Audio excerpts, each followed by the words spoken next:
Hi, welcome to RMG channel. ಎಲ್ಲರಿಗೂ ವರಮಹಾಲಕ್ಷ್ಮಿ ಹಬ್ಬದ ಆರ್ಥಿಕ ಶುಭಾಶಯಗಳು. ಇವತ್ತು ನಾನು ಕೋಸಂಬರಿ ಮಾಡೋದು ಹೇಗೆ ಅಂತ ಹೇಳ್ಕೊಡ್ತೀನಿ. ಕಾಯಿ, ಕ್ಯಾರೆಟು, ದಾಳಿಂಬೆಹಣ್ಣು, ಸೌತೆಕಾಯಿ, ಕೊತ್ತಂಬರಿ ಸೊಪ್ಪು, ಹೆಸರುಬೇಳೆ ತೊಳೆದು ನೆನೆಸಿಟ್ಕೊಂಡಿರಬೇಕು. ಆಮೇಲೆ ನೀರು ಸೋರಿಸ್ಬಿಟ್ಟು ಮಾಡ್ಕೋಬೇಕು. ಈಗ ಎಲ್ಲನೂ ಮಿಕ್ಸ್ ಮಾಡ್ಕೊಳ್ಳೋಣ.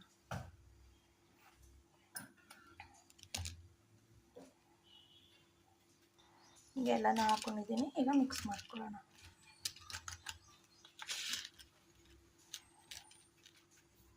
ನೋಡಿ, ಕೋಸಂಬರಿ ಎಲ್ಲ ಫುಲ್ ಮಿಕ್ಸ್ ಮಾಡ್ಕೊಂಡಿದ್ದೀನಿ. ಲಾಸ್ಟಿಗೆ ಸ್ವಲ್ಪ ಉಪ್ಪು, ಪೆಪ್ಪರು, ಒಂಚೂರು ನಿಂಬೆಹಣ್ಣು ಹಿಂಡ್ಕೊಳ್ಳಿ. ತುಂಬ ಚೆನ್ನಾಗಿರುತ್ತೆ. ಯಾರಿಗೆಲ್ಲ ಈ ವಿಡಿಯೋ ಇಷ್ಟ ಆಯಿತು ಶೇರ್ ಮಾಡಿ, ಲೈಕ್ ಮಾಡಿ, ಕಮೆಂಟ್ಸ್ ಮಾಡಿ. ಇನ್ನು ಯಾರೆಲ್ಲ ನನ್ನ ಚಾನಲ್ಗೆ ಸಬ್ಸ್ಕ್ರೈಬ್ ಆಗಿಲ್ಲ ದಯವಿಟ್ಟು ಸಬ್ಸ್ಕ್ರೈಬ್ ಮಾಡಿ, ಸಪೋರ್ಟ್ ಮಾಡಿ ಅಂತ ಹೇಳ್ತಾ ಈ ವಿಡಿಯೋ ಇಲ್ಲಿಗೆ ಮುಗಿಸ್ತೀನಿ.